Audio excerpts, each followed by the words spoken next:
This story happened a year ago. We lived in a townhouse in the suburbs. Pretty safe area. There had been some robberies a couple blocks away, but they weren't common, and I felt pretty safe walking home alone at night. So one weekend, my boyfriend's brother Marshall and his girlfriend Amy and her brother Curtis were visiting. We were all just gonna chill, have a couple drinks, play video games, and relax. My boyfriend had his LSATs, and after months of hard studying, he wanted to just relax before the exam. Unfortunately, I ended up getting very sick. It was the worst flu that I've ever had. Extremely high fever, nausea, headache, body aches, and all that good stuff.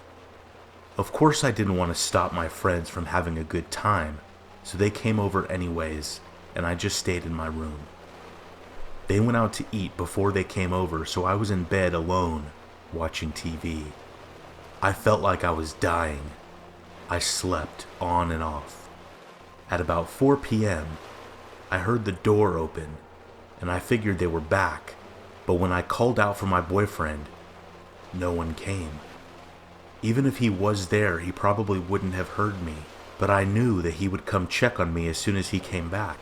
So I assumed that I just heard something fall, or the neighbors were making noises. So I dismissed it and went back to sleep.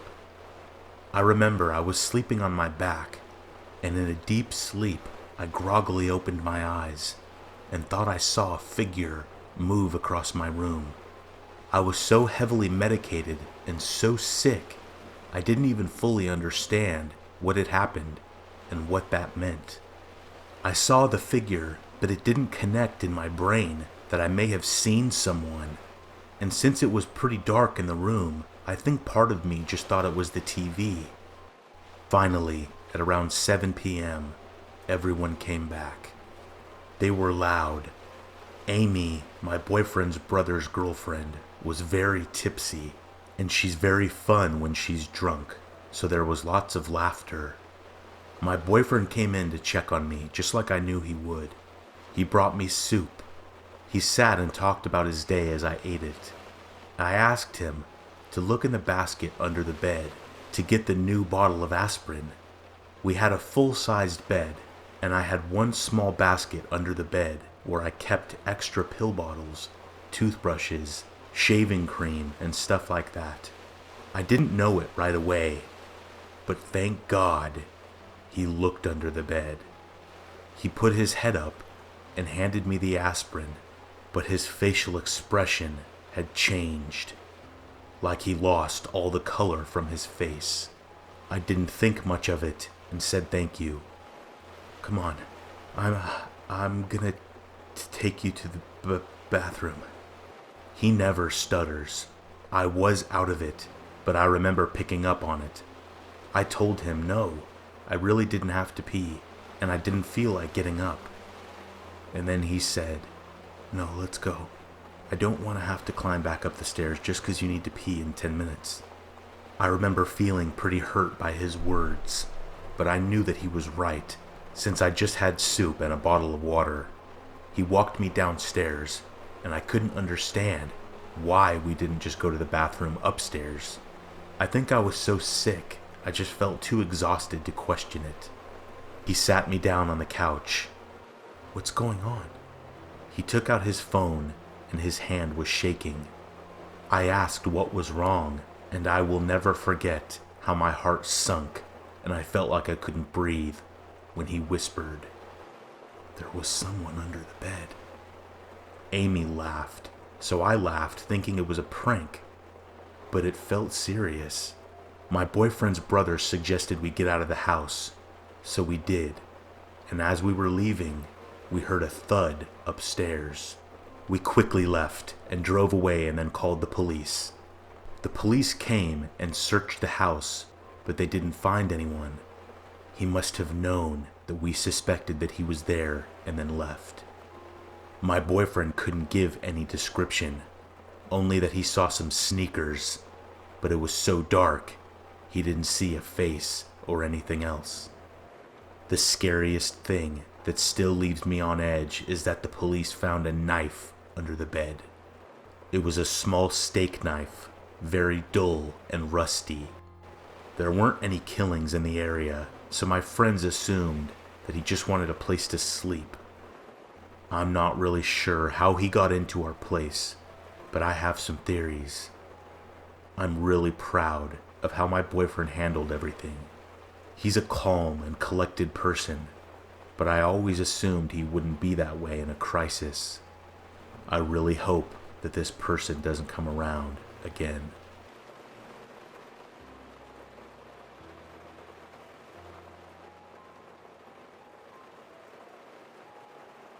Amanda is my brother's girlfriend. At the time of this story, she was looking for her first apartment and moving out from her parents' house. Her and my brother didn't want to move in together since they only had dated for a few months.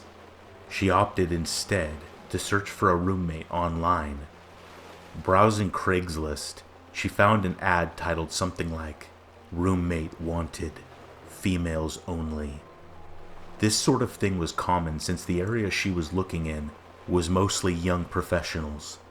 The listing was for a room in a house for about $225 a month, which was quite cheap compared to most places that were listed. The occupant listed herself as a 23-year-old college student that wasn't comfortable living with any males. The other roommate would have their own room and attached bathroom. So far, Amanda was into this place. However, the listing only had a single photo from outside the property. Amanda sent an email wanting to meet the occupant and tour the house, and within 30 minutes, she received an email back with all the details and a time to stop by. The girl worked late hours and wanted Amanda to stop by at 8 p.m.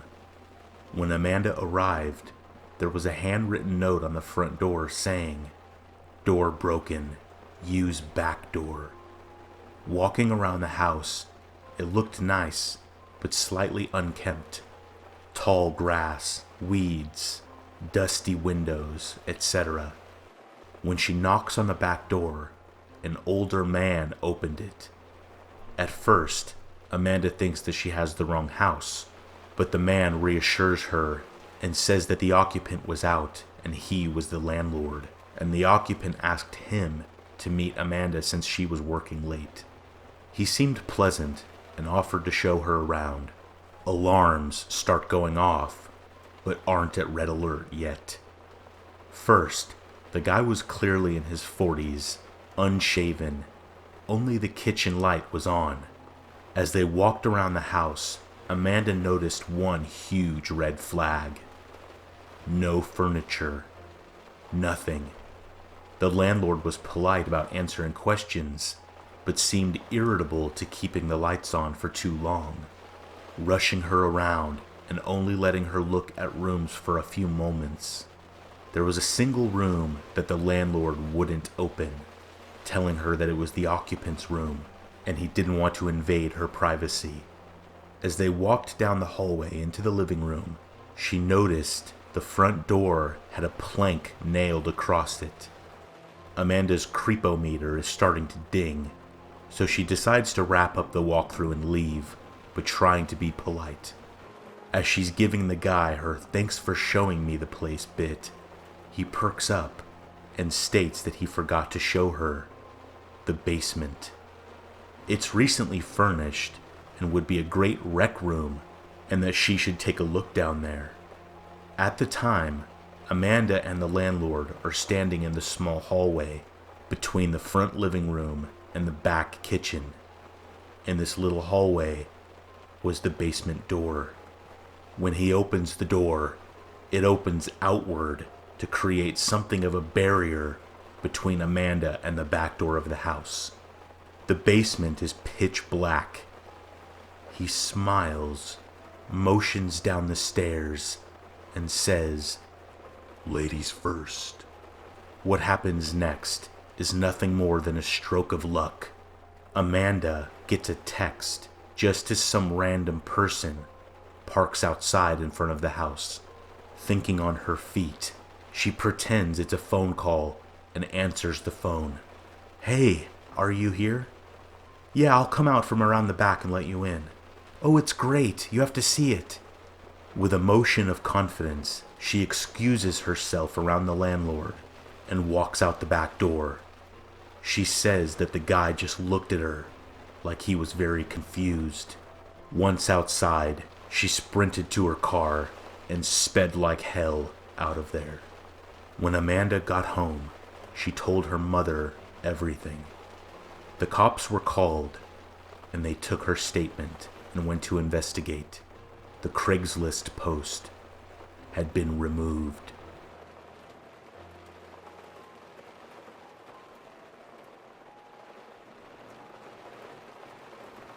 When I was really little, my parents would let me stay up late on the weekends and watch TV until I fell asleep. I really loved these times, and I would stay up later than anybody else just because I could. Well, one night I was almost asleep on the couch when I heard a noise on our front porch. It was the sound of our old-fashioned porch swing moving back and forth. I was a little scared, so I crept toward the bay windows of my living room and peeked out towards the porch. Sitting on my front porch swing was an older woman, probably in her 50s, wearing nothing but a nightgown, covered in blood, and holding a huge kitchen knife.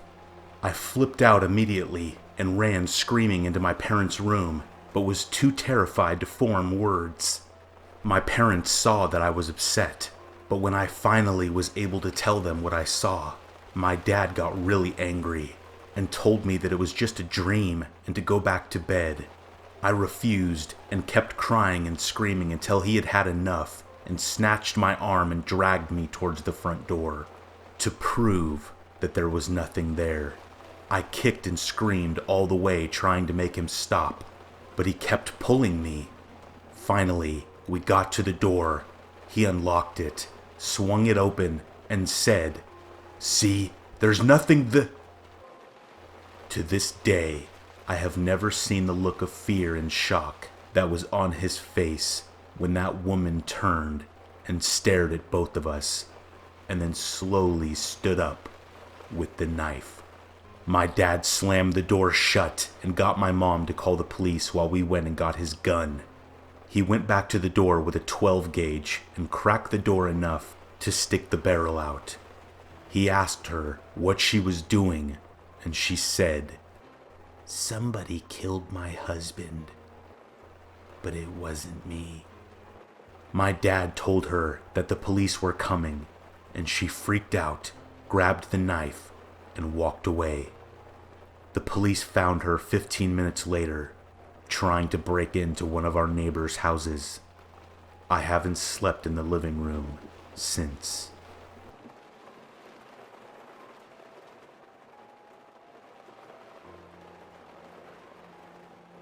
My family has lived in rural Nebraska since they immigrated from Germany in the mid-1800s. Near the turn of the century, disease was pretty rampant in the homesteading area, and it killed off members of almost every family. When someone died from illness, time was of the essence in burying them, as not to let the virus spread from the deceased to the living. This meant no wake periods. So an aunt of some unknown number of greats preceding her relationship to me dies of some disease, and she gets buried in the family cemetery on the homestead. The dogs were very fond of her, so it wasn't too surprising that after the funeral, the 2 dogs stuck near her grave. The rest of the family began to think something of it, when a week and a half later, the dogs were still visiting her grave almost constantly. But they weren't just at the grave. They were visibly distressed, frantic, and often barking while there. This goes on for maybe 2 weeks when the family decides to check it out. They dig the casket up and open it. The deceased's hair has all been pulled out. Her fingers are raw and bloody and mangled. On the inside of the casket door, they can see deep scratches in the wood. She was comatose when they buried her, and she came to while underground, spending probably her last 5 or so days alive in a buried casket.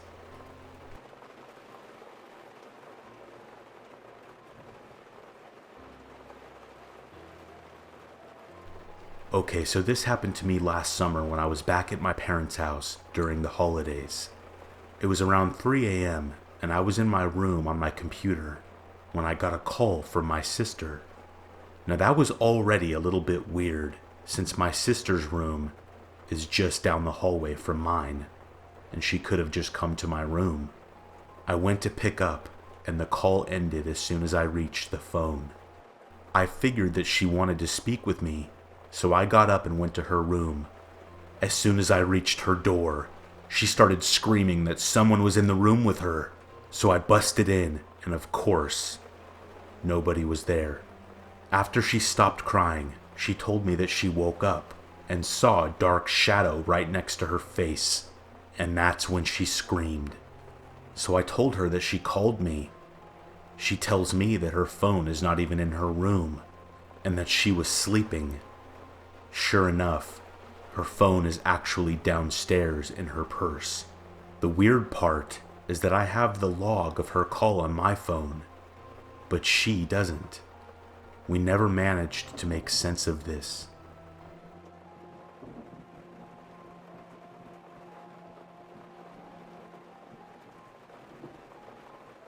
My husband and I had just moved into a new house in a new state with our then 3-year-old. Naturally, I needed to go food shopping for pretty much everything. It was dark by the time I arrived home, and I could see, upstairs, in what is now our bedroom, what I was sure was my husband standing in the window. The light was on, so it was pretty easy to see that he was standing there. I needed help unloading the car, so I went straight inside and upstairs, only to find that no one was there. I came back downstairs to find him on the other side of the house, completely immersed in a video game. Clearly had been there the whole time, but I asked anyways, and sure enough, he hasn't been upstairs since I left.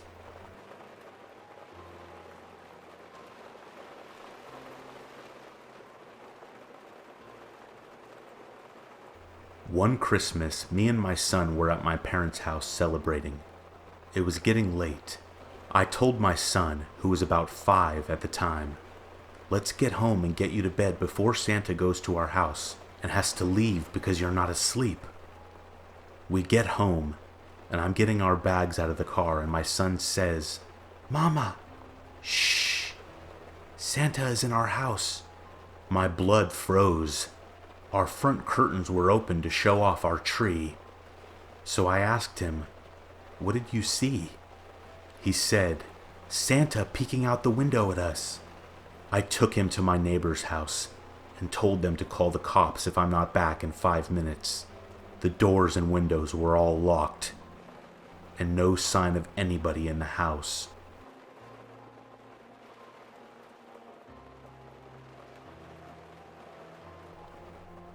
While at university, my friends and I ran out of booze. Hardly any shops were open this night because it was so late. So the only option was to walk the mile or so to the nearest 24-hour supermarket. Between the supermarket and the dorms that we lived in was just row after row of suburban houses which all looked the same. As we were walking down one road, we passed a field with a large campfire and some people riding horses around it. There were people playing musical instruments and general sounds of a good time going on. The horses and fire and the lanterns which were dotted about gave it a very old-fashioned feel. Maybe 5 minutes after passing the field, now walking past houses again, one of my friends commented on how weird and out of place that gathering of people had been. My other friend had been thinking exactly the same thing. So, curious, We turned around and walked back to find out exactly what was going on. There was nothing there. The people, the horses, they were not there. Just more houses. Even though we were absolutely certain that we were on the right road, as we had simply turned around, we walked up and down the neighboring roads too. We found nothing. We weren't drunk, though we had had some drinks, and so I've got absolutely no idea what happened that night.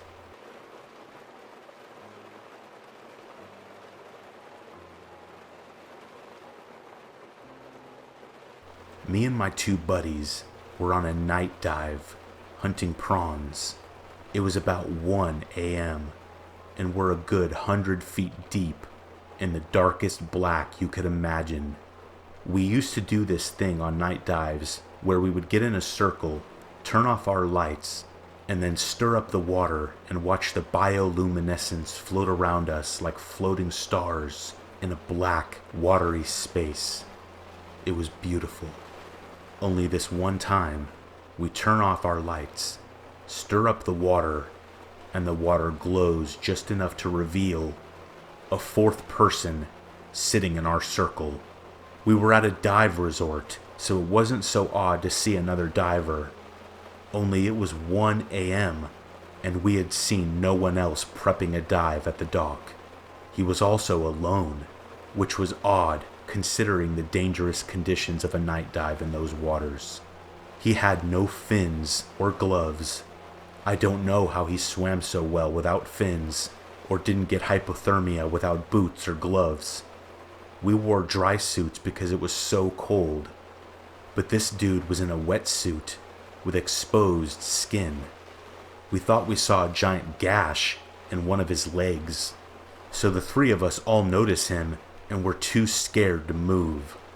I can hear my buddies panting in their regs, and the guy just smiles, waves, and then swims away.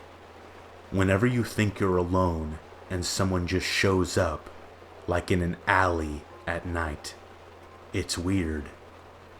100 feet underwater at night is terrifying.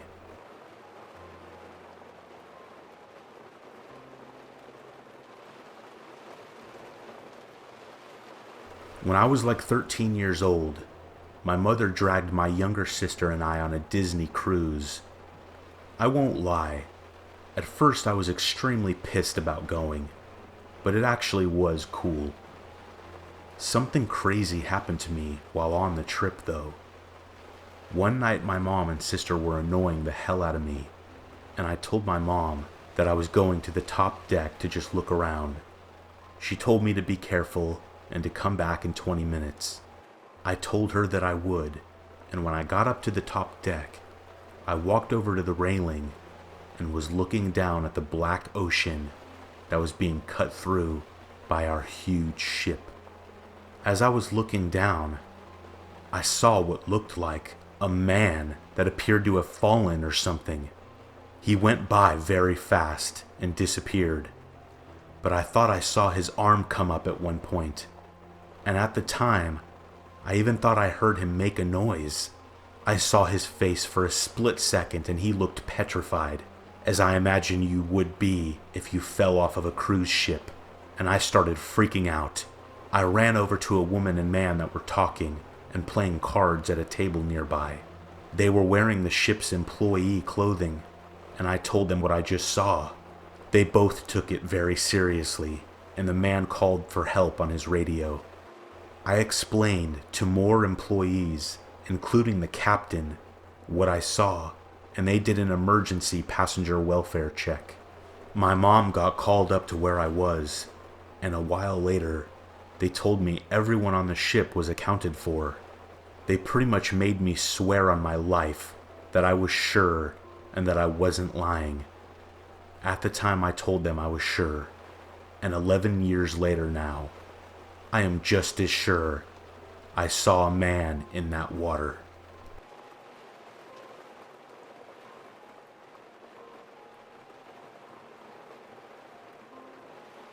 Working on a school report late at night in my ground level bedroom.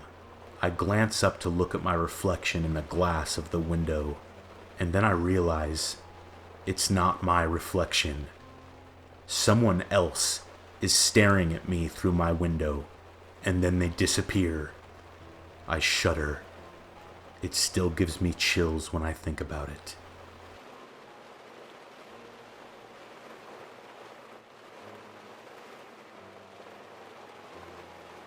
One night, my buddies and I were going for a midnight walk around the roads by the house that we were staying at. Since we were under 18, we could have gotten in trouble for being out past curfew, so we would hide behind trees or whatever we could when a car came by. One of my friends said, "Why are you guys hiding? No one is going to care or do anything." Well, the next vehicle passes, and everyone hides behind something but him, to prove a point. Shortly after that, the same vehicle, a red pickup truck, turns around up the road and heads back in our direction. This time, we all hid. We figured that they made a wrong turn or something. But no. Every few minutes the truck would pass by us as we hid, trying to find us. At one point, some guys got out of the truck with flashlights and were searching around the woods and the shrubs for us, but we were about 100 yards away from them. Eventually, we got back to the house, but they still drove up and down the road looking a few more times. Whether they were trying to scare some random kid they saw, or something worse, I'm not sure.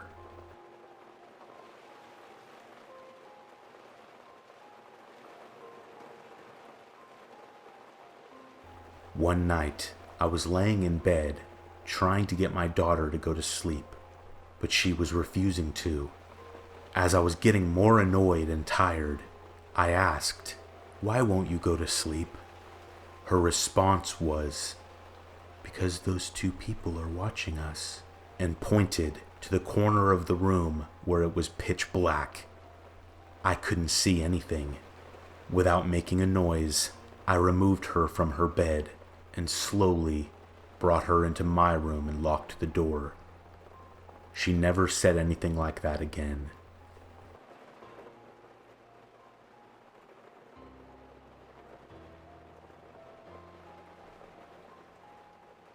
Coming back home from my deployment, I stayed at my parents' house for a few weeks while my late grandmother, who was suffering from severe dementia, stayed in the room adjacent from mine. It was around 2 a.m. when I am awoken by a blood-curdling shriek that lasted for what felt like an eternity, but must have actually been about 30 seconds in just one breath. It turns out that my grandmother was sleepwalking, trying to enter my room, and slammed herself into the baby gate that we had for my dog. I honestly don't know what was more terrifying, hearing that shriek suddenly in the dead of night, or flicking on the dim ceiling lights and seeing her stare at me, face decrepit, mouth agape, and her eyes wide as can be. It makes my blood run cold every time I think about it.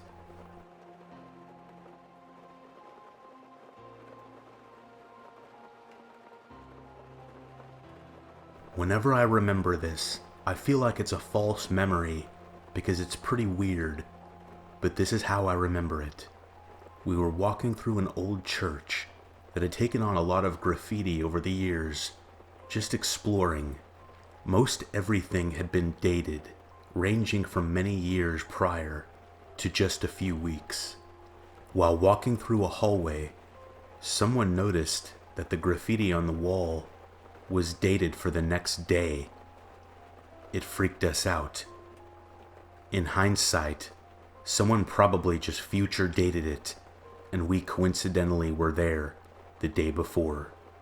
Maybe it was their intention to freak someone out, and if it was, it definitely worked.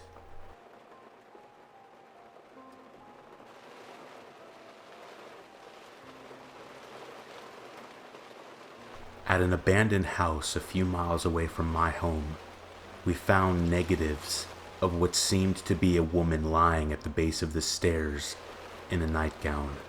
Several months later, upon returning with a friend, he spotted a pet prescription bottle. He had some friends at the local animal hospital, so he took it there and asked about the dog. The vet said that he indeed remembered the dog and the old lady who owned the property. He informed us that she took a tumble down the stairs and was left there for 2 days before someone finally found her dead. My friend still has the negatives.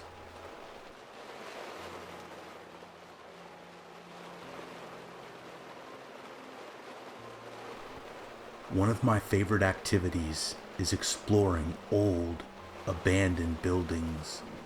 I've seen quite a few strange things during these trips, but one experience still creeps me out to this day. A few years ago, I found a long-forgotten water refinery through the help of online exploration communities and Google Earth.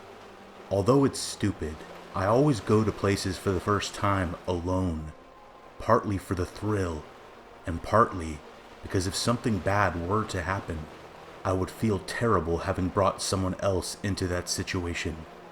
So, I make plans to head there the next day after my classes let out. The day of the trip, I pack up my camera and water bottle and set off following my hand-drawn map. After an hour or two of biking, I finally arrive at the place, which luckily had an old bike path that dead-ended just past it. It was completely overtaken by vegetation with trees growing up, through, and around the buildings.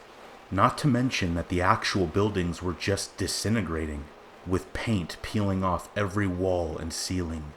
I took my time, scouring each of the buildings, looking around for anything interesting.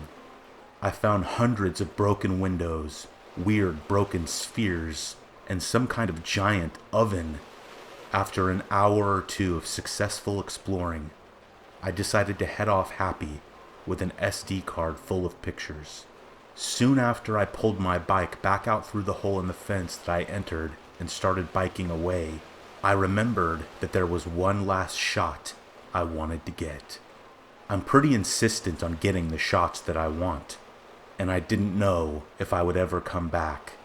So I decided to just tough it out, ride back, and take the picture. As I was going back, I saw a lone man dressed in old clothes walking down the bike trail away from the dead end. I thought it was kind of a strange path for someone to take a walk on, and something in me said, "Don't let him see you go in there." I biked past him and gave him a slight head nod and figured that I would bike all the way to the end of the trail, turn around, and by the time I got back, he'd be gone, having continued in the opposite direction. I leisurely take my time. I get to the end and turn around, and as I head back toward the hole in the fence, I see him there, staring at me, and walking back toward the dead end from which he came.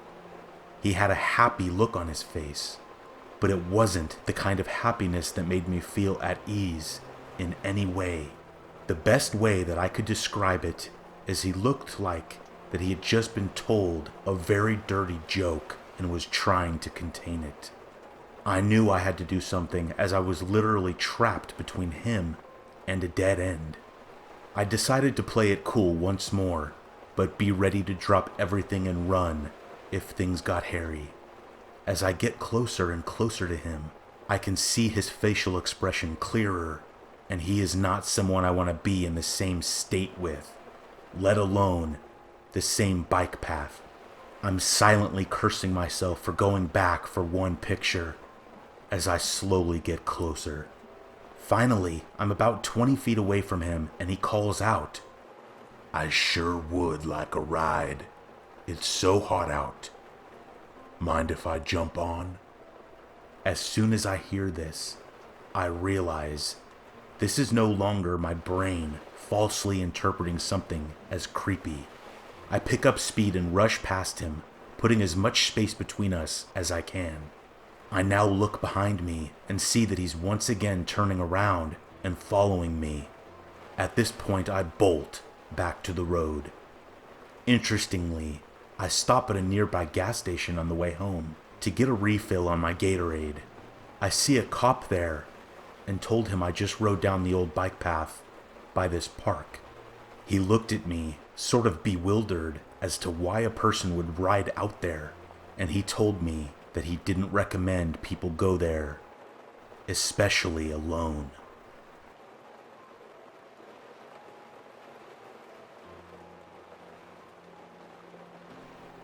This happened when I was in college. I lived in Isla Vista, the student community at UCSB, notorious for being a party school. It fully lived up to its reputation. I like to party, but these people were off the wall.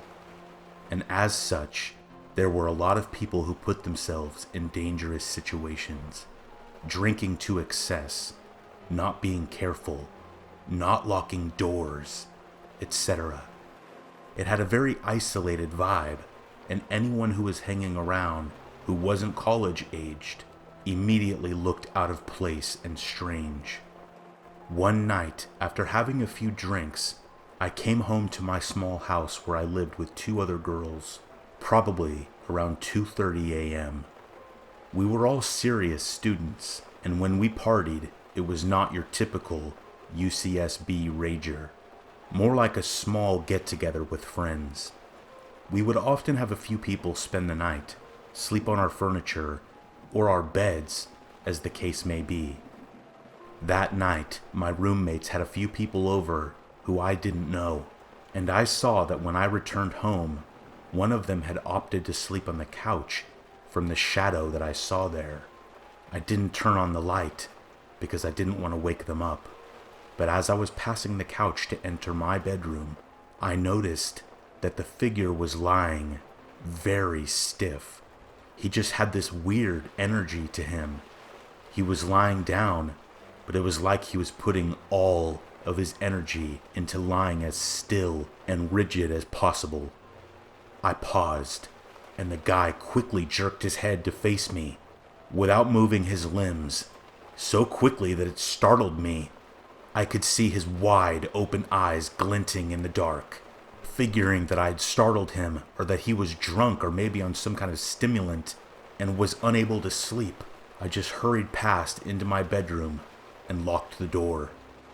The guy made me nervous, and I wasn't taking any chances. I fell asleep. At 4:30 a.m., I woke up. There was a strange sound at the door, almost like somebody was drumming their fingers against the wood very quietly. I lay still and listened. There were more quiet sounds, like someone scratching the door with their fingers, which got louder and louder until it was clear that he was using both hands and scratching as fast and as hard as possible. It created an extremely loud and intimidating sound that filled me with fear. I got my cell phone and texted my roommate because I was afraid to make a sound. I texted, "Your friend is freaking me out. Is he coked out? Can you talk to him? He's banging and scratching on my door." She didn't text me back, probably because she was asleep. I texted my other roommate to the same effect, covering all my bases. Keep in mind that the scratching has been going on at this point for a couple of minutes. I have no idea how he could have sustained it. Scratching a wooden door with your fingernails can't feel good. He also grabbed at the knob and jiggled it super forcefully. Because neither of them answered, I decided to call and really wake them up, though I was scared to make a sound. I know it sounds stupid, but there was something seriously horrifying about being teased like this through the door. I know that he was trying to terrify me. I felt like a little kid, but I could tell this guy was really messed up and maybe the police needed to be called, and I wanted to tell my roommates since it was one of their friends. The scratching stopped abruptly, and I called my roommate, who answered sleepily. "Yo, your friend is messed up. Can you please deal with it? Do we need to call the cops?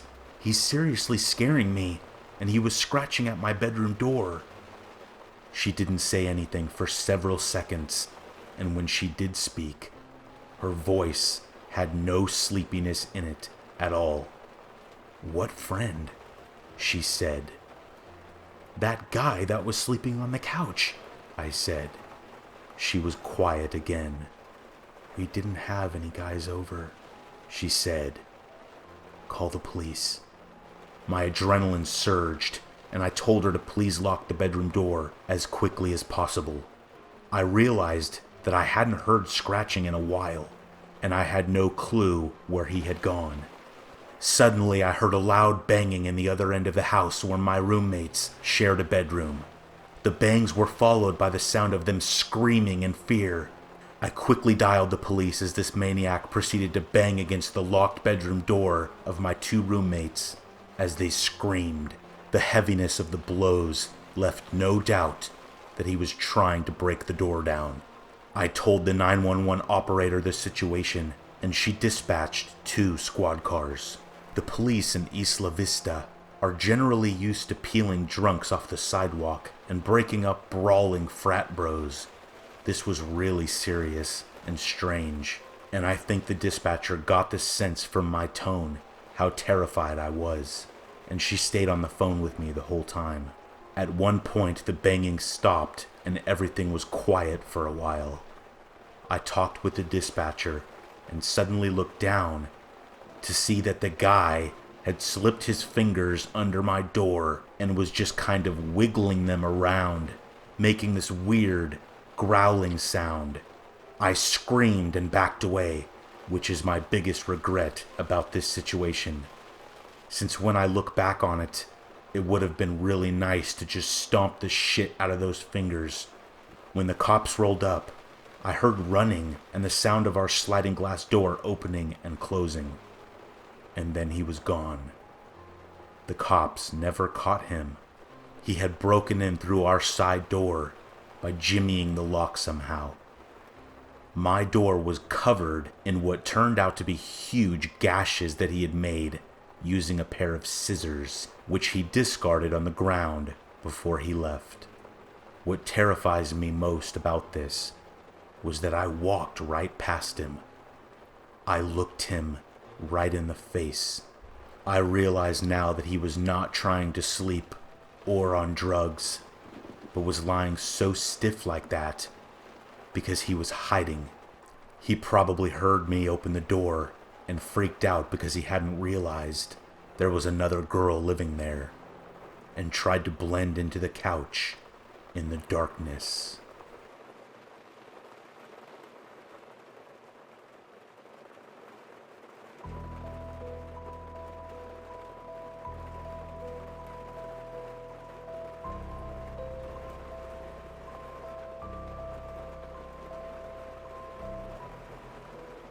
This takes place 4 years ago in Kansas City, Missouri. I'm originally from California, so trading up city life for a less urban life was very challenging for me. Making friends was hard, but I made the move to be with my dad, who lived in an apartment complex with a roommate.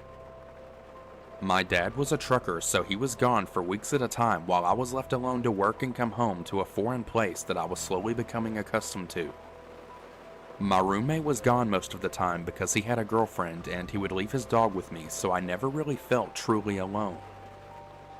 I had an old lady for a neighbor that would come up and check on me too. That's how people were in that area, and I found it kind of nice how people knew their neighbors. I got to know everyone in my building's name after about 6 months of living there, except one. There was a man I'd say in his early to mid-50s who lived directly below my apartment. He looked, for lack of a better description, like a creep. He was balding except for the sides of his head, which that hair was straggly too. He was tall and kind of skinny and had outdated 90s glasses that you'd see on America's Most Wanted, and a thick mustache. He was the only person in the building who wasn't friendly, or at least didn't make the effort to say hello or introduce himself to me. He also happened to be the maintenance man for all 5 buildings. I didn't think much of this at first. I honestly don't care if you're not overly friendly to me. I enjoy having space of my own, and sometimes being too friendly is suspicious to me. That's just a personal problem, but I'm explaining why it didn't send up any red flags at first. One day when I was pulling out of the driveway to go to work in the morning, I noticed across the large lawn that led to the door to our buildings, the maintenance man was standing in the center staring directly at me. Stare is the wrong word, more like a glare. At first I looked around confused, thinking perhaps he was looking at someone or something behind me.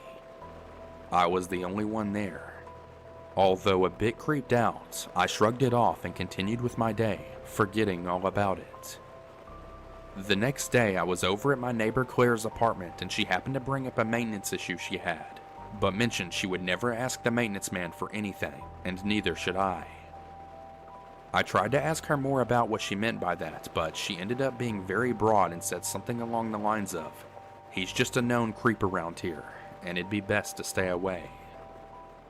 Fast forward to the first incident. It was around 2 a.m. and I was still awake, but only barely, sitting on the couch watching Parks and Rec alone in the apartment. I was starting to drift off into sleep when I heard a soft noise near the front door. Thankfully, the show was very low in volume because normally I don't pick up on quiet noises most of the time. I turned off the TV and began listening. Next to the living room on the right side is the patio area, and on the left is the kitchen and the front door.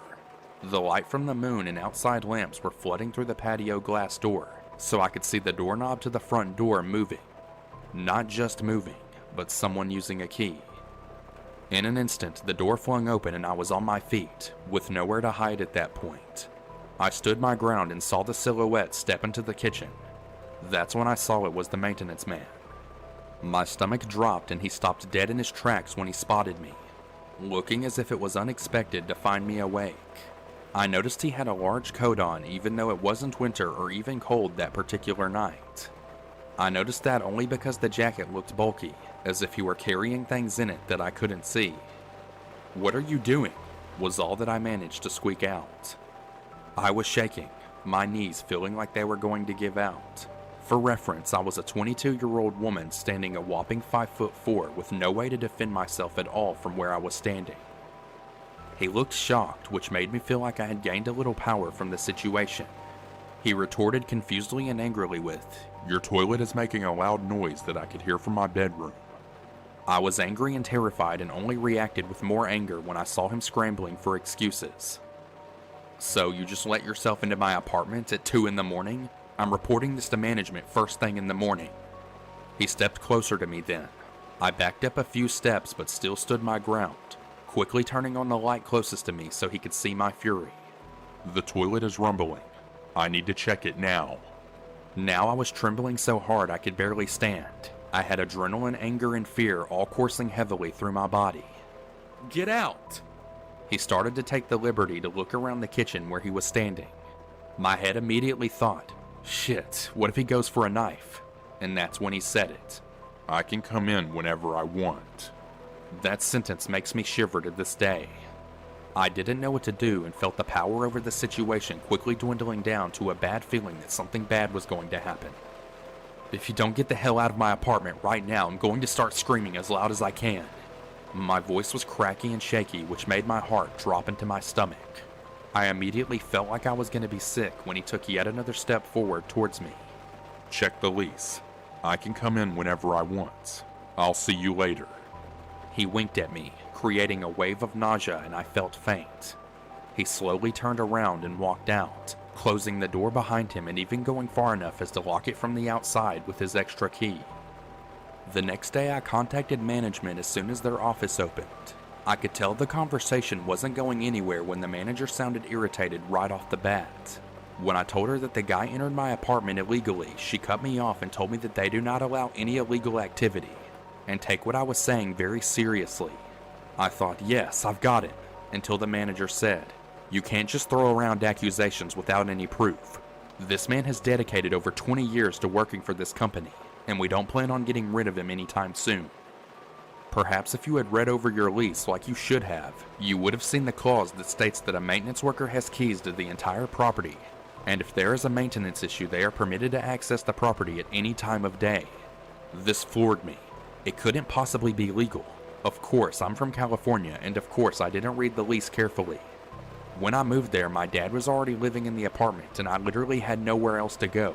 So if I were to be living there, I was going to have to sign the lease no matter what. So I did. Needless to say, nothing got done. Fast forward again. A few days go by and I don't see Mr. Maintenance Freak until I do. This time I'm pulling in after a long 10-hour shift at work. I haven't forgotten about the scary incidents, but I had to put it at the back of my mind for the time being to concentrate on other things, although I lost sleep over it. I park my car facing the large lawn area again and start using my phone for a few minutes. I'm peering down at my phone and glance up for a split second before I see him there. He's standing across the lawn staring angrily at me again. I mean furious. I quickly look back down and pretend to have not seen him, getting that sinking feeling again. As a paranoid person, I put the key in the ignition just in case and pretending to keep scrolling on my phone while subtly locking my door. I glance up again and this time he's walking towards me very fast. I look in my rearview mirror hoping to see someone else that he may be stopping angrily towards, and of course no one else is there.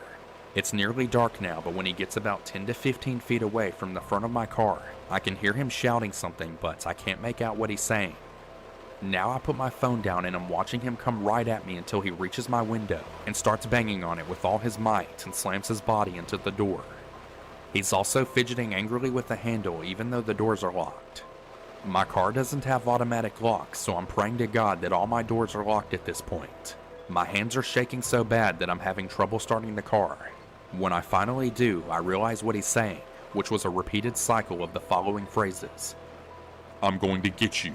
I told you I can come in whenever I want, and you really want to take me on? I'll kill you." I peeled out of there so fast, not even knowing where to go. I drove the next county over, found a motel, and stayed the night there. The next day, I took work off and went straight to the management's office. I told them exactly what happened, and no matter what I said, they didn't believe me. This maintenance man was apparently God's gift to mankind or something. He was a monument to the company, and they appreciated his 20 years of service and dedication to them over him risking someone's life with threats. Long story short, I lost it. I called her psychotic and ended up getting evicted. I reported all of this to the police, but between the lack of evidence I had and his perfect record and shining references from his employers that seemed to love him, the police said there was nothing they could do to move forward at that point. My dad and I ended up finding a nice home about 10 minutes away from that place. I ended up inviting Claire, my older neighbor, to the new house a few months later. She told me that there was a single woman in the apartment before the roommate and my dad had moved in there that also left in a hurry after something happened with the maintenance man.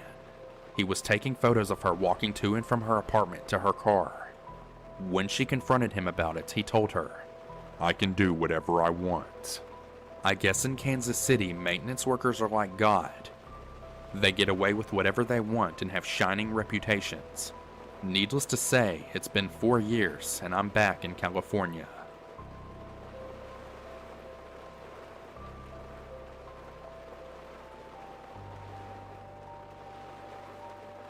I have been in therapy since this happened. I sleep with a gun next to my bed now, the lights on, and I cannot be home alone. Here is what happened to me on May 23rd, 2017.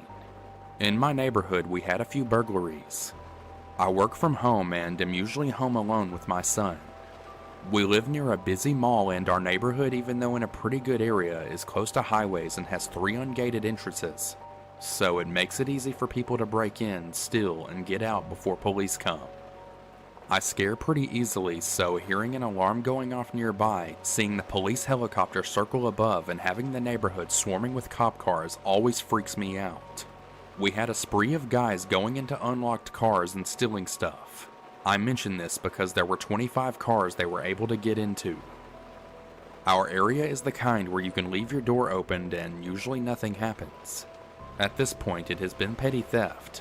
Nothing major has been stolen and no one has been hurt. So for the next few months, everyone is pissed.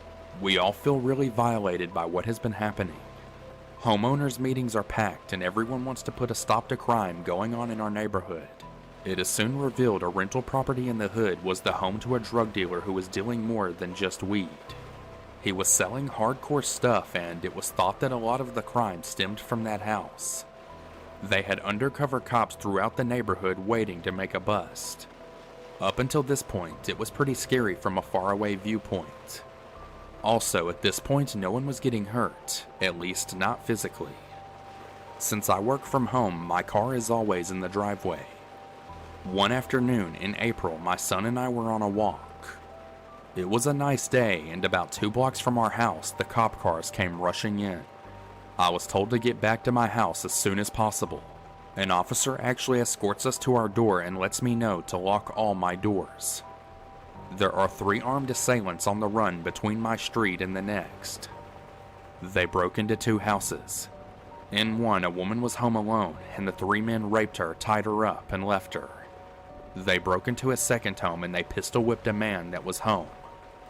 The next week, a woman was nearly kidnapped on a 6 a.m. run on my street. The fear was real at this point. Going out alone during the day or night wasn't happening. None of these criminals were caught, but then things died down. Usually every couple of days there was a break-in. There was nothing after this in early April. In late May, I had to take my car into the dealership for some work. I was left without a car for 2 days. To keep my son busy, we would go on long walks to the mall with 2 other moms and kids in the morning, and then go swimming in our pool in the afternoon. A lot of the stay-at-home moms grouped together because of fear of the recent things going on. This day, it was actually pretty nice out, so I had all of our sliding glass doors open and I was letting the house air out. While I was bathing my son, I got a funny feeling, so I rushed and locked all the doors and blinds as quickly as possible. Even though it is in our backyard, I didn't feel safe leaving them open with me down the hall in a bathroom. Just as I was walking away from the last door, I see 2 large men entering my backyard on our security camera in the kitchen. We have 3 stations in our house where you see the feed from the cameras inside and outside. We have 1 in our bedroom, 1 in the office, and 1 in the kitchen. My husband does security systems, so he set us up with the most elaborate and expensive unit. We have 2 padlocks on the gate, so I was pretty freaked out they were able to get in. These men are big guys, at least 6 feet and around 220 pounds, give or take. I am 5'3" and 140 pounds. I am not a tiny girl, but I would be no match for these guys. The guys are trying to look through the windows, so I edge back into the bathroom and realize that I left my cell phone outside by the pool, so I cannot call anyone or get any attention from outside of my house. All I have is my work phone in the office that needs to be booted up to be used. I was on vacation for the week, so the system was shut down for the entire time. I grab my son, his diaper bag, and we make our way into my office. The room is pretty soundproof. You have to be screaming for it to be heard outside. It has access to the security cameras where you can actually hear audio from the cameras, and it has a heavy-duty lock on the door. My husband set it up after the rape so that it could be a panic room if we ever needed it. It is hidden in our garage, and unless you turn on all the lights in the garage, walk around his tool bench in a high shelf, if you're not looking, you may not even realize there is another room there. My son thankfully falls asleep on the rug in the room. As I am freaking out watching these guys as they use a little hammer to break into the sliding glass door to enter my bedroom, I am getting the computer started up to call the police. Once they are inside, I am only able to see them in the living room, kitchen, and my son's room. They are going into all 5 bedrooms of my house, rummaging through closets and drawers. The larger of the 2 men walks in the living room. He has my cell phone in his hand and he literally looks at the camera in the living room and waves with my phone in hand. He then opens his bag. He pulls out a knife, rope, and duct tape, and what I later found out was condoms. He then says, "Hey pretty mama, where are you hiding? We want to have some fun with you." I realize these guys aren't here to steal stuff. I finally am able to call the cops. They tell me to stay secured in the room, turn out the lights, stay on the line, and be as quiet as possible. These guys are tearing my house apart and they are calling my name looking for me. They even start calling my son's name. This part freaks me out. How the hell did they know our names? One of the assholes actually started eating the chicken I baked for dinner. They are rummaging through my laundry room and one of them grabs a pair of dirty underwear and inhales deeply. It is the most disgusting thing I have ever witnessed, and I was praying they didn't find us. They make their way into the garage and they are looking around. I can only see a little from the kitchen camera. I'm praying they don't turn on the lights to see the entrance to the office in the corner of the garage. I am whispering into the phone, keeping the dispatcher up to date on what I am seeing on our security feed. She tells me the cops are 4 minutes out. The assholes are rummaging through the garage. I hear them playing with my husband's power tools. My son wakes up and surprisingly doesn't start crying. He quietly looks at me, sucking his thumb. I know what these jackasses have in mind for me, but I am so scared to think what they are going to do to my son. That single thought brings me to tears even as I recount the situation to tell it. I bring my son into the closet of the room with a flashlight, bottle, and blanket, and I mouth for him to be quiet and shut the door. The dispatcher tells me the cops are 3 minutes out. Her name is Janice. I beg her to tell them to hurry up. She tells me to keep calm and that she is there with me. She recommends that I get in the closet as well. I don't because I don't want them to think about my son if they break through the door. Then the guy starts pounding on the office door. These guys are pulling at the door and it sounds like they are throwing their weight into the door. I hear my husband's power saw at this point. The bigger guy screams, I know you and the baby are in there. We're gonna mess you up. You should have just come out when we came in. I am literally shaking and praying the door and lock holds up. I move a dresser in front of the door. No idea why I did that, but that's what they do in the movies. I then push the futon in the room against the dresser, just praying the weight on the door would keep them out. I tell the dispatcher what is going on and she tells me the cops are breaking through my front picture window. I look at the security system and sure enough, there looks to be 4 or 5 cops at my door. The rest was a blur and it felt like it was forever with all the noises of taking the guys down, then just silence. I was sobbing and rocking in the dark with my son in my arms, who still sat there quietly hugging me and patting my back. Soon I heard a knock on the door. It was a female officer.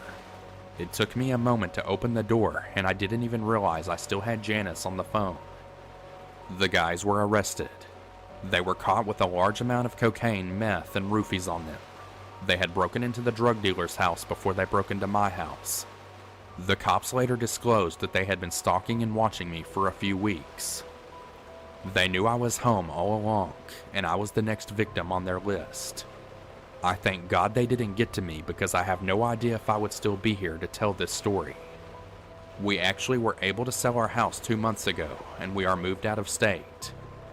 Our new neighborhood has a gated entrance, my house has security cameras in every room, and I have a gate around the entire property. I pray and hope that I will never go through that again.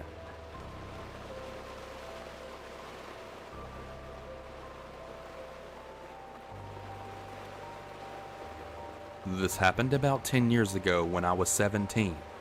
It was a Friday night and a friend was driving me home from a party. We turned into my street at about 11 p.m. The street is a dead end and in a very bushy area with minimal lighting, so it's quite pretty during the day, but just unsettling at night. And topping off the creepy factor was a swing that hung from a large tree in front of a house at the top of the street as you turn in. It had been there longer than I was born, and though it was quite rickety, it still seemed functional. Having said that, I don't have any concrete memories of it being used in the past 5 or 10 years. I'd always joked about how creepy the swing was to people when we passed it, but this time it was even creepier because as we drove past, there was a little girl sitting on it. She looked upset and just had her head hanging down, slowly swinging but not letting her feet off the ground. She slowly looked up as we drove past and kinda gave a glare. She would have been no older than 8, and as unusual as it was for her to be out this late, my friend and I both assumed she had a fight with her parents and was sulking outside or something, and ultimately we just really didn't care enough or think it that important at the time. My friend kept driving for another 15 seconds till we reached my house halfway down the street, about 250 meters from the swing. We stopped outside my driveway facing the top of the street, but as often happened, we ended up sitting in the car chatting about school, girls, and all that stuff that felt super deep and meaningful at that age. About 10 minutes into our conversation, we noticed some movement at the top of the street as the girl got off the swing and walked into the middle of the road. She turned and started slowly walking towards us. As I mentioned, the street was dimly lit with only 3 street lamps between her and the car, which meant that for several seconds while she walked towards us, we couldn't see her and she would emerge far closer than she had been before she stepped into the darkness. I drew attention to it and joked about how creepy it was, my friend laughing along. The ring had only come out a couple of years prior, and the fact that she was pale and in a white dressing gown just accentuated it. Really, the only difference was her wispy blonde hair. As she emerged into the light of the second closest street lamp, about 100 meters away, the tone definitely changed. We were both still laughing somewhat, but it was definitely more nervous and we were whispering, "Oh shit," as she got closer. It was far less funny because somehow this little girl clearly wasn't a little girl. She was an adult woman, probably in her late 50s, early 60s. It was unmistakably the same person that was on the swing. We'd seen her get up off it, but it was as if she had aged 50 years as she walked down the street towards us. She was clearly looking in our direction but squinting because of the car's headlights, so she probably couldn't see us directly. The woman was now about 20 meters away and I could see her a lot more clearly in the car's headlights. She looked slightly haggard and the outside of her eyes were reddish, as if she had been crying or hadn't slept for a while. As she drew closer to us with each meter, I couldn't stop thinking, that was 100% a little girl 20 minutes ago. What the hell? These were all thoughts I didn't verbalize at the time, but it was clear we were both getting creeped out. When she was about 5 meters away, my friend turned the engine off, auto-locked the doors, and turned the headlights off. Continuing to nervously giggle, we slouched into our seats as the woman scowled in our direction, walking right past the car, mumbling something to herself. After about 5 seconds, we sat upright again, laughing at the situation now that we were more confident it was just creepy and not dangerous. My friend commented that she seemed drunk, which I accepted, and we continued to talk for a few minutes, but I was still somewhat unsettled. I didn't look back to see where the woman was, but I knew this was a dead-end street, and there was nowhere for that woman to have gone. I knew for a fact she didn't live in any of the houses that way, but hoped maybe she was just visiting or something. By this stage, my friend and I had shifted in our seats so we were facing each other. Then suddenly, like a jump scare in a horror movie, I saw the woman quickly emerge from behind my friend's head and stare right at me through the driver's window. She cocked her head as if she was curious at my reaction and leaned forward till her nose was almost touching the glass. I screamed, jumping up and shaking the car. My friend's eyes and mouth went wide and he slowly turned around, but by then she had stumbled about a meter away from the car and was no longer looking at us, so it was far less disturbing to look at. We sat in silence and just watched her continue to stumble off until she was in the gap of darkness between the first and second streetlight. Even after waiting about 5 minutes, we never saw her emerge, but we called it a night. Me bolting from the car to my house and my friend driving off at full speed with his doors locked. Since then, I've told a few people that story about how freaky my street is, and every time I pass that swing to this day, I think about it. I've reconciled that clearly we just didn't see the woman properly at first, and she wasn't the young 8-year-old girl we thought we saw. But when my friend and I still talk about it, there's an underlying sense of, nah, we totally did see her. Every time.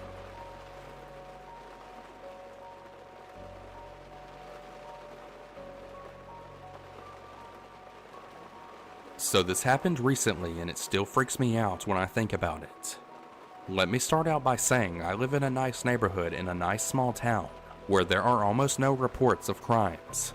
Of course, there is the occasional burglar, but most of the times the whole town goes without a burglary for months.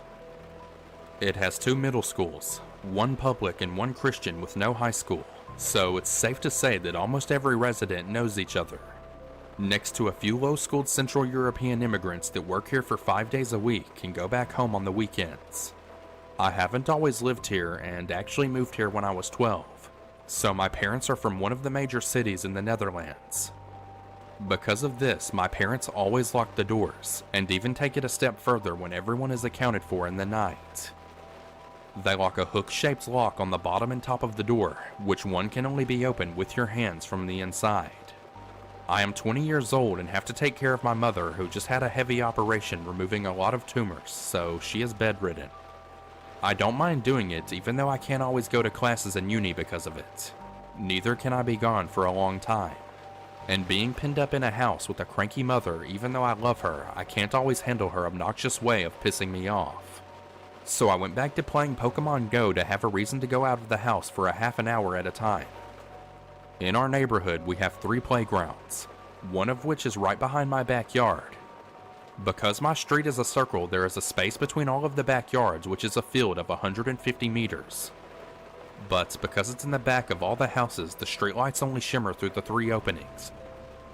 I always start with the Pokestop in there and to light up a cigarette before I start walking my basic routine.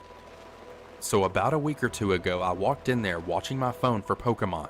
So when I pulled out my lighter to light my cigarettes, I noticed someone else throwing away their cigarette. I couldn't make out who it was because I went from my phone light to almost pitch black darkness. It took my eyes a few seconds to focus, and before they did, he had already walked off in the other opening on the right side. So I couldn't follow him because my field of view got cut off by one of the hedges of the backyards. This didn't take me for anything strange because we have some teenagers in the street, and I just presumed he was smoking secretly. I continued my route and went to bed. When I got back to the playground though the next day, I noticed a ridiculous amount of cigarettes next to the slide. This took me for strange because it was actually one of the spots I sit on a lot, because the Pokestop is also a gym. And when I say a ridiculous amount, I mean around 15 of them, which I was very certain weren't there the day before. We did a raid there the day before, and something like 15 cigarettes in grass is not something you overlook. As a creepypasta reader, I immediately thought about the guy from last night, and I was very certain it wasn't some teen, and probably a stalker because it was right next to the house of one of the prettiest girls in town. I just sent her a message about it and went back to my usual routine, not really thinking about it at all.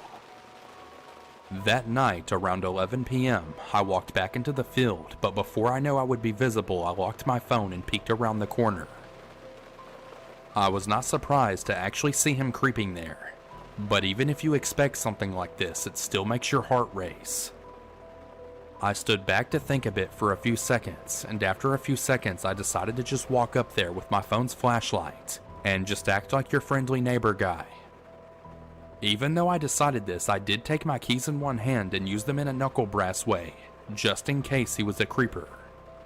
But the second I came around the corner, he made a mad sprint for one of the exits. This kinda took me off guard, and I stood there for a second before continuing to run in the direction of that exit. He was long gone before I could see the lit up street. After this, whenever I decided to go for Pokemon after dark, I took one of my CSGO replica knives which I had sharpened. The next night I was doing my round and didn't see him, even though I did the little peek around the corner again. Slightly relieved, I walked up to the gym and started contesting it, which takes about 5 minutes, and because of the guy, I was still on edge. And you probably know the feeling as a horror lover. If you are paranoid, you will start to listen for sounds, and it was just so quiet that every sound I made was so loud and annoying, because it blocked me from hearing other sounds. When I looked back at my screen, I noticed I was actually messing up at the game, and I just focused on the game. But a few seconds after looking at my screen, I heard the sounds of sticks snapping not more than 10 meters away from me, and this wasn't the sound of a bird moving around in bushes. This was the sound a dog would make when its ball landed into the bushes and he needs to fetch it. As you can guess, I didn't even try to finish the game. I just booked it towards my house. The worst part was that when I started running, I actually heard the bushes really loudly, so I'm pretty sure it was the creepy guy, and he was hiding from me for a reason. This guy wasn't just a normal stalker.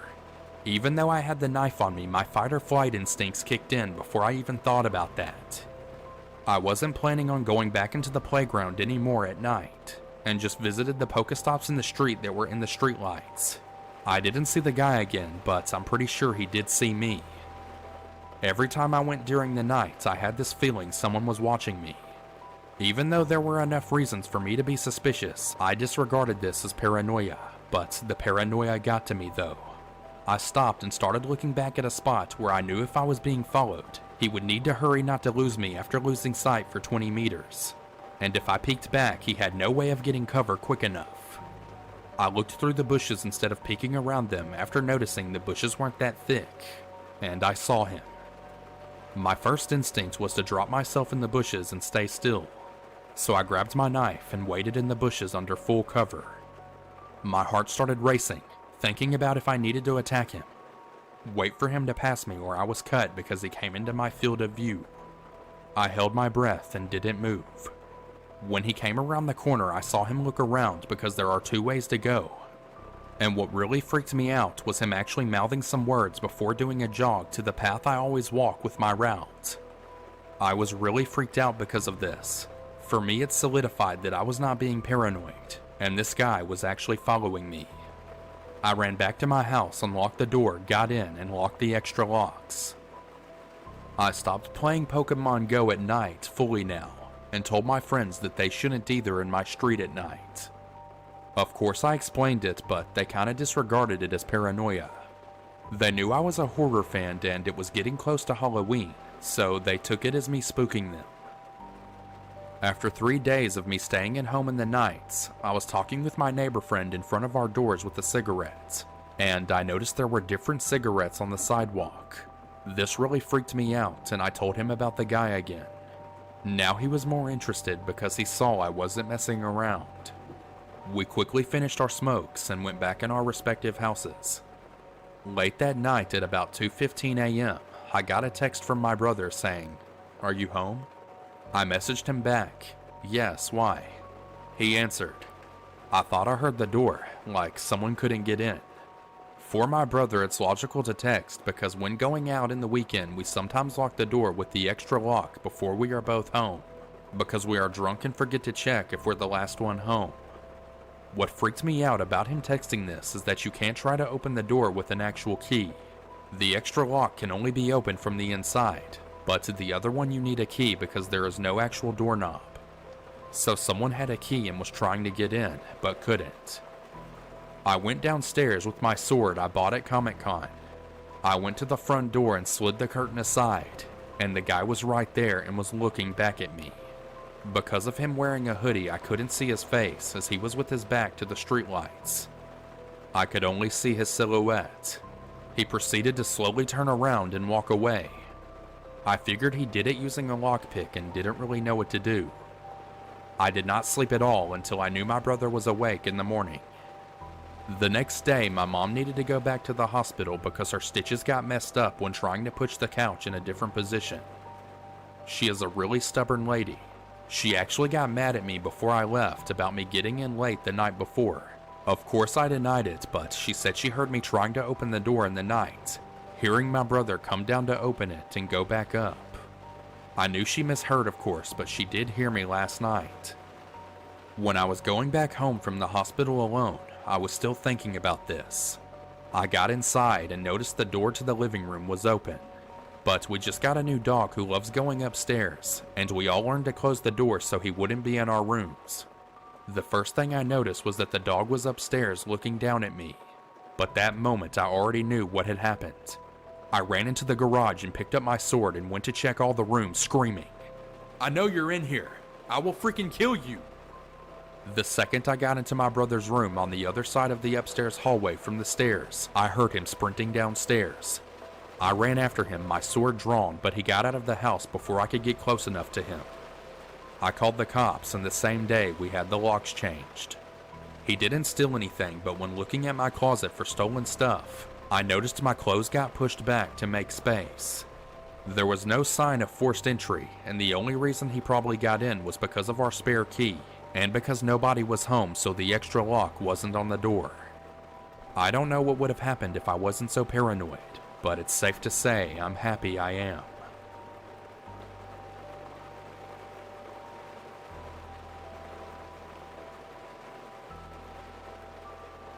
My parents went out for a nice dinner for their anniversary and decided I was old enough and responsible enough to be left alone for a few hours on a weeknight. I was almost 9 and we owned a fairly protective dog at the time, so it all seemed fine. They leave, tell me to lock up and to call if anything happens. I do so and proceed to party around the house like a rock star. 'Cause dude, I had the whole dang house to myself and I could do whatever I wanted. Hell to the yeah. Halfway through a Sailor Moon marathon, I get a knock on the door. I'm confused as all get out because it's only been about 2 hours and they said they probably wouldn't be back till around 10 anyway. I guess my mom left something she needed again and swung by to grab it. My front door is a system of 2 doors. A super old thick wooden door, and then outside of that a screen door. My dog is raising hell at the front door, but I just pulled her back to calm down, cause she had a tendency to be reactive to most noises. Well, it's not my mom at the door. It's some middle-aged man I've never met before in my life. The dog is now basically feral as I keep the screen door firmly closed and a hand on her collar as I ask the man what he wants. He starts in on this weird convoluted story about how he has 2 young twin daughters, and how they got in a fight and that one of them ran away. Now, this man then claims that he believes his daughter is hiding in my house and would like to come look for her. I tell him no such girl is here, and why does he think she would be here in the first place? He goes on into a long story about how this was the house they first lived in, and how it's the one she was born in, and how it was like a safe place for her and would be the most likely place she would run away to, as it was really the only other place she knows.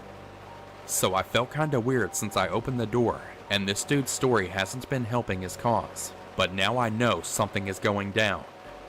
I in no uncertain terms informed the guy that he must have the wrong house, because this house was built and has been lived in by my family since its construction. My dad was born in that house, and after my mom and dad told his parents that they were pregnant with my older sister, they gave it to them as a present to begin their family. He must be mistaken because I know all of this to be fact. Hell, there were pictures less than 10 feet away from me on the wall of my dad and uncle playing in the front yard in the late 70s. By now my dog is growling like crazy and dude is getting kinda agitated. He insists that I don't know what I'm talking about and that if I would just give him a few minutes to search for his daughter, he could be on his way. The latch on the screen door was broken and I was putting all my strength at the time into holding my dog from the door. He opens the screen door with one hand and with the other reaches for my closest arm. My crazy Cocker Spaniel goes freaking ballistic, uses all of her strength to lunge at him, gets a hold of his hand and bites down. Now the man is yelling and confused. He pushes back against the screen door and slams it shut to get my dog off of him. Sadie gets pushed back indoors but is still raging. I quickly slam the front door, lock it, and chain it shut. Run around the house and make sure all the other doors and windows are locked, then hunker down in the bathroom hyperventilating and wait about 15 minutes till Sadie's growling has calmed me down. Check outside, no man or his car. Both are long gone. I call my parents and tell them they need to come home right away. When they get home, I recount the whole story. My dad goes to check the front door and sure enough, the screen door is jammed, and the side of the house has a large smear of blood. Sadie was treated like a queen and got a whole steak for her to eat on that weekend. After I posted this story, someone made a comment that the creeper dude probably didn't see Sadie as a threat because of her size. Well, I'm gonna quote what another Redditor had to comment. It's not the size of the dog in the fight, it's the size of the fight and the dog. Mark Twain.